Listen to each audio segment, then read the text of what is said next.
జగన్ గారి కార్యక్రమం స్టార్ట్ అయిన తర్వాత జనాలను ఆపే దమ్ము మీకుందా? నెక్స్ట్ సీఎం క్యాండిడేట్ లోకేష్ అని భావిస్తున్నారు. మరి లోకేష్ మన పవన్ కళ్యాణ్ సార్, అంటే పవన్ కళ్యాణ్ ఈయనకే దారికెత్తుంది. ఇప్పుడు పవన్ కళ్యాణ్ ఫ్యాన్స్ ఏమవుతారు సార్ పాపం వాళ్ళు? పాపం బాధగా సార్ అది. పవన్ కళ్యాణ్ ఫ్యాన్స్ ఏమని చెప్పుకుంటారు, మా ఊరు సీఎం అవ్వాలని చూస్తారు, లేక లోకేష్ సీఎం అవడం ఇది చాలా కామెడీగా ఉంది సార్. జగన్ గారికి మాస్ లీడర్ అండి, ఓడిపోయినా గెలిచినా mass leader. Super 6 fail, super 6 success అని చెప్పమాకండి సార్. మీరు యూట్యూబర్, మీకు రైతు నిరుద్యోగ పడ్డాయా? పట్టతరా చెప్పండి, సూపర్ 6 సక్సెస్ అని చెప్తాను. నేను చెప్తున్నాను సార్, మీ జగన్మోహన్ రెడ్డి గారు కూడా ఇదే మాట చెప్తాను సార్. మీరు ప్రజలకి చాలా సేవ చేశారు, కానీ కార్యకర్తలను ఎక్కడ పట్టించుకోలేదు. జగన్ పాదయాత్ర స్టార్ట్ చేస్తున్నాడు, ఎలా ఉండబోతుంది? జగన్ పాదయాత్ర 2.0. లాస్ట్ టైము పాదయాత్ర చేసినప్పుడు 151 సీట్లు అధిక సునామీతో దూసుకెళ్ళాడు. సో లాస్ట్ టైం 2024లో ఒక కూటమి వల్ల పరాజయానికి గురయ్యాడు.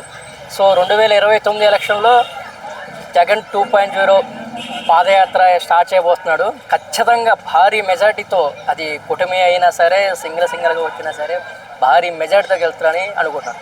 ఎందుకంటే జగన్ గారు చేసిన ప్రతి స్కీము, ప్రతి పల్లెల్లో ప్రతి ఒక్కటికి తెలుసు, ఈ స్కీమ్కి ఇలా లబ్ధి పొందాము, ఇలా వచ్చింది అని ప్రతి ఒక్కరు తెలుసు. కాకపోతే లాస్ట్ టైము ఒక కూటమి వల్ల, ఒక పవన్ కళ్యాణ్ ఎఫెక్ట్ వల్ల పార్టీలో ఉన్న నెగిటివ్ వల్ల ఓడిపోయింది. కానీ ఈ పాదయాత్ర వల్ల చెప్తున్నాను కదా, అధిక సునామీతో దూసుకెళ్ళిపోతుంది. 2029 ఎబో 200 సీట్ పైగా వస్తుంది. సీట్లు కూడా పెరిగే అవకాశం ఉంది కదా, 230 ఎబో సీటు వచ్చే అవకాశం ఉంది.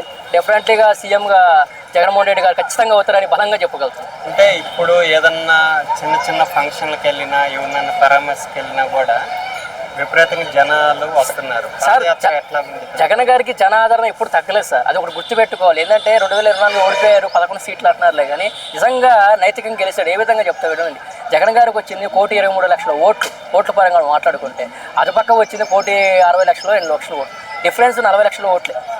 అది గుర్తుపెట్టుకోవాలి. 2019 ఎలక్షన్లో వచ్చింది తక్కువ ఓట్లు, ఈ 2024 వచ్చిన ఓట్లు ఎక్కువ ఓట్లు, ఒక 2% 3% పెరిగింది. కానీ ఎమ్మెల్యేల పరంగా ఓడిపోయాడు. అది రీజన్ ఏంటంటే ఎమ్మెల్యేలుగా జనసేన పవన్ కళ్యాణ్ ఎఫెక్ట్ వల్ల నియోజకవర్గంలో గ్రామాలు ఉంటాయి కదా, అక్కడ ఓట్లు దగ్గర 1,500 ఓట్లు, 2,000 ఓట్లు, 3,000 ఓట్లు, 55,000 ఓట్ల దాకా అట్లా చీలిపోయి జగన్ గారికి ఇంపాక్ట్ అనేది తప్ప జగన్ గారు నైతికంగా గెలిచిపోయారు.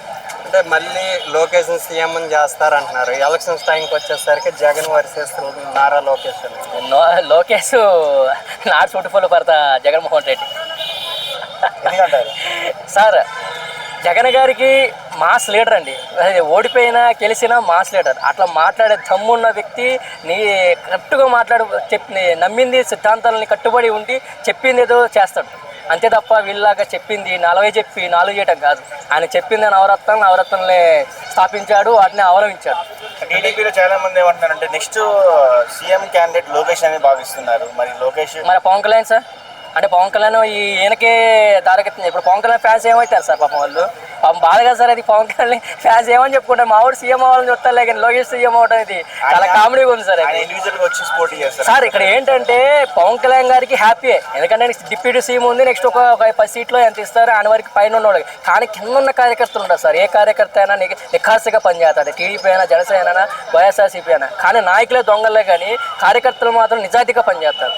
ఇక్కడ అందరూ బాగానే ఉన్నారు, నాయకులు బాగానే ఉన్నారు, సీఎం గారు, డిప్యూటీ సీఎం గారు బాగానే ఉన్నారు, లోకేష్ గారు అందరూ బాగున్నారు. కింద కార్యకర్తలు ఒక్కరు చిన్న పదవి ఇవ్వడానికి వెనక డబ్బు ఇచ్చినోడికే పదవులు ఇస్తున్నారు. కష్టపడి చేసిన కార్యకర్తకి ఒక్కడు కూడా న్యాయం చేయలేకపోతున్నారు. ఈసారి జగన్ నవరత్నాలు చూశారు, టీడీపీ సూపర్ 6 చూశారు. సూపర్ 6 ఫెయిల్, సూపర్ 6 సక్సెస్ అని చెప్పమాకండి సార్. మీరు యూట్యూబర్, మీకు రైతు నిరుద్యోగ పడ్డాయా? పట్టతరా చెప్పండి, సూపర్ 6 సక్సెస్ అని చెప్తాను. ఫెయిల్ అది. సో ఈసారి ఎట్లా ఉండిపోతుంది ఎలక్షన్? జగన్ 2.0. నేను చెప్తున్నాను సార్, మీ జగన్మోహన్ రెడ్డి గారు కూడా ఇదే మాట చెప్తున్నాను సార్. మీరు ప్రజలకి చాలా సేవ చేశారు, కానీ కార్యకర్తలను ఎక్కడ పట్టించుకోలేదు. నేను ఏ విధంగా చెప్తానంటే వాలంటీర్కి ఛాన్స్ ఇచ్చారు, వాలంటీర్లకే పై స్థాయికి వెళ్ళిపోయిందిలే, కానీ ఎమ్మెల్యేలు కానీ, సర్పంచులు కానీ, జెడ్పీటీసీలు కానీ డెమ్మీగా అయిపోయారు. ఎట్లా అంటే ఆయన చెప్తే అయ్యే సిచ్యువేషన్ లేదు. గ్రామ వాలంటీర్ ఏం చెప్తే అది అయిపోయింది. ఇల్లు కావాలన్న ఇల్లు, స్థలం కావాలన్న స్థలం, పెన్షన్ కావాలన్న పెన్షన్, ఏది కావాలన్నది వాలంటీర్ చెప్తే అయిపోయింది. అది ఓకే, గుడ్ గవర్నెన్స్ చెప్పగలను. కాకపోతే కార్యకర్తలను కూడా పట్టించుకోవాలని జగన్ గారికి ఒక అంటున్నారు సార్. ఇప్పుడు గెలిచాక ఒక మాట, గెలకముందు ఒక మాట అంటూనే ఉంటారు. కాదు ఏమన్నాను, గెలిచిన తర్వాత కూడా కార్యకర్తలు ఎవరైతే కష్టపడ్డారు సార్, మళ్ళీ ఎమ్మెల్యేల దగ్గర పనిచేసే వాళ్ళని కాదు సార్, కార్యకర్త నిఖార్సుగా పనిచేస్తాడు సార్. వాడు ఏది ఆశించకుండా పనిచేస్తాడు. పార్టీ గెలుపు కోసమే సిద్ధాంతాలను వదిలేసి వాడు వాడు ఫ్యామిలీ జీవితాన్ని మొత్తం వదిలేసి పార్టీ కోసం కష్టపడి ఉంటారు సార్. అలాంటి వాళ్ళకి న్యాయం చేయాల్సింది కోరుతున్నారు. సో ఫైనల్గా చాలా మంది జగన్ పాదయాత్ర చేస్తే సీఎం అవుతాడు అనే వాళ్ళకి ఏం చెప్తారు మరి? అది వాళ్ళ భ్రమ. జగన్ గారి కార్యక్రమం స్టార్ట్ అయిన తర్వాత జనాలను ఆపే దమ్ము మీకుందా? ఆపగలరా? మీరు అధికారం ఉండగానే, ఆ సెంట్రల్లో స్టేట్లో అధికారం ఉండగానే ఆపలేకపోతుంది. విజయవాడ నుంచి పక్క 3 కిలోమీటర్లు 4 కిలోమీటర్లు ఆడడానికి 2-3 అవర్స్ ఎవరే పడుతుంది తప్ప తక్కువ పడట్లేదు. అలాంటిది లాస్ట్కి ఎలక్షన్ లాస్ట్ అంటే ఇంకెవరు భయపడరు. ఇక అధిక సునామీతోనే దూసుకుని వస్తారు. ఆపలేవరు కూడా.